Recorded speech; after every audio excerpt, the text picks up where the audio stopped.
On March 23, 2021, a single ship got stuck. Not a disaster in a remote ocean. Not a catastrophe in some isolated waterway. This ship got stuck in a 190-kilometer-long canal that controls 12% of all global trade. For 6 days, the Ever Given, a container ship carrying 20,000 containers, completely blocked the Suez Canal. And in those 6 days, the world economy was brought to its knees. $400 billion in trade was stranded daily. Supply chains broke. Factories shut down. Your products cost more. So how did one ship blocking one waterway almost crash the global economy? And what does it tell us about how fragile everything actually is? The Suez Canal is a 193-kilometer-long artificial waterway connecting the Mediterranean Sea to the Red Sea. It's the shortest sea route between Europe and Asia, saving ships from having to sail around Africa, adding weeks to every journey. The numbers are staggering. 12% of all global trade passes through the Suez Canal, 30% of all containerized cargo passes through it. About 20,000 ships use it annually. On average, one ship passes through every hour. $400 billion in cargo flows through daily. It's controlled by Egypt, which charges tolls. Those tolls are how Egypt makes money, about $4 to $6 billion per year from the canal. The Ever Given, length 400 meters width, 59 meters height, 60 meters capacity, 20,000 TEU value of cargo, $2 billion. One of the largest container ships in the world. On March 23, 2021, a sandstorm hit the canal. The Ever Given lost power, drifted sideways, and got wedged diagonally across the canal. It couldn't move forward, backward, or sideways. For 6 days, nothing could pass. And the world discovered how dependent it is on one waterway. To understand why a single blocked canal almost crashed the economy, you need to understand global trade flows. Asia manufactures most of the world's goods, 60% of electronics made in Asia, 70% of clothing made in Asia, 80% of toys made in Asia. Massive amounts of raw materials flow from Middle East to Asia, Europe, and North America consume most of these goods. The shortest route from Asian factories to European ports is through the Suez Canal, the alternative route around Africa. Distance, 7,000 plus kilometers longer. Time, 10-14 extra days. Fuel cost, millions more per ship. Total cost, 30-50% more expensive. Shipping companies don't have a choice. They have to use Suez to stay competitive, which means they're all dependent on one 193-kilometer waterway. At any given moment during the blockade, there were 30-plus ships waiting to enter the Suez Canal. They were lined up on both sides, some wanting to go north, some wanting to go south. Total cargo stuck, valued at billions of dollars, and it was all sitting in water, unable to move. March 23rd, morning. Ever Given enters the canal from the south. Weather reports show a sandstorm coming, but the ship continues. Wind gusts hit 40-plus knots.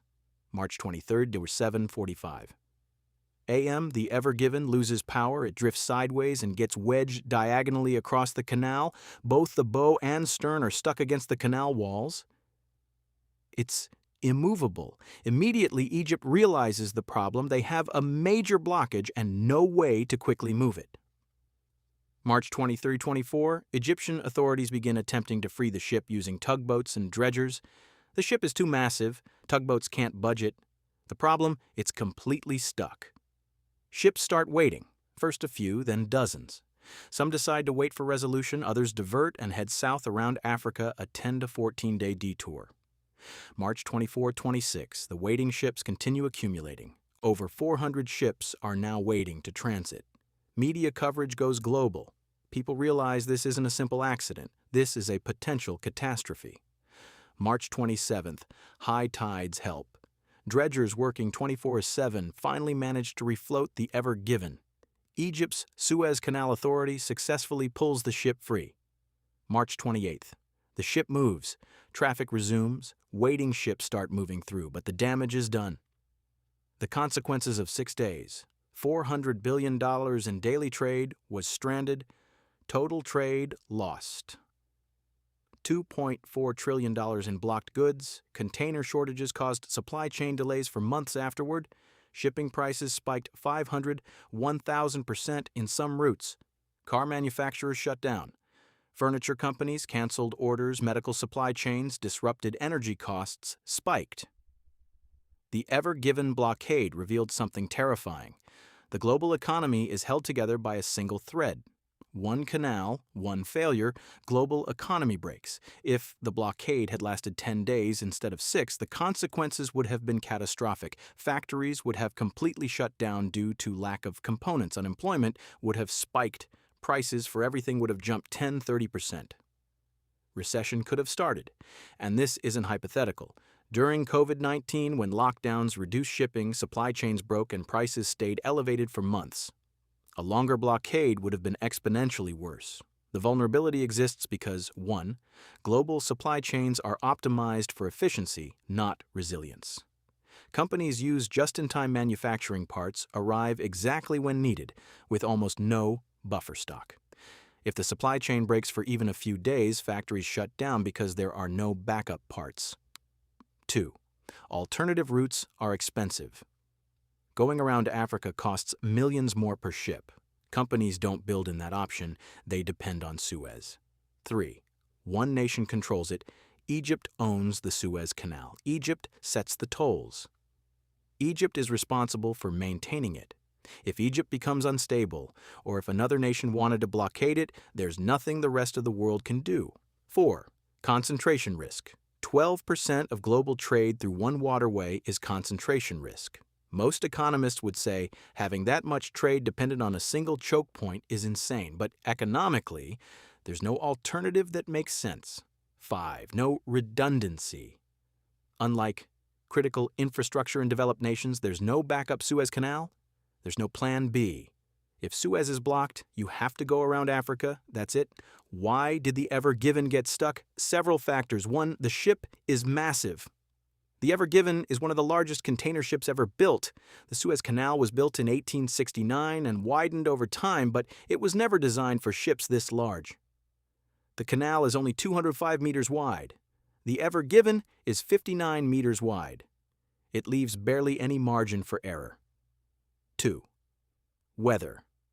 A sandstorm reduced visibility and wind gusts blew the ship off course. The captain lost control for a few critical minutes, enough to get wedged. 3. Pilot error. Some shipping experts argue the pilot made navigation mistakes. Others say the ship was too large to navigate safely in those conditions.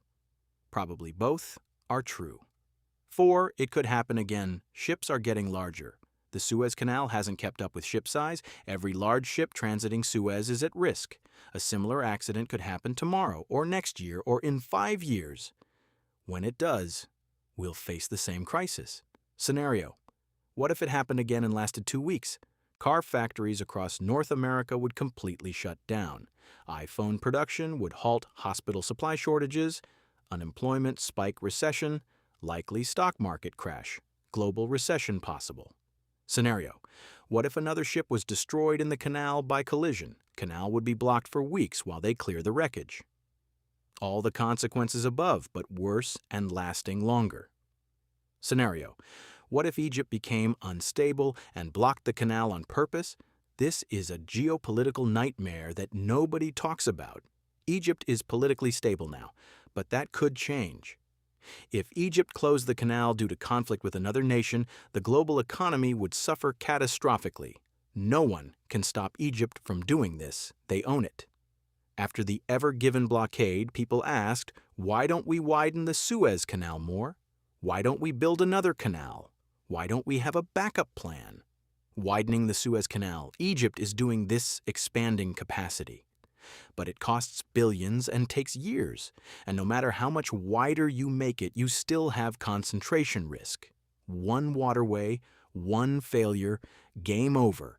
Building another canal, Nicaragua had this proposed, cost $50 billion.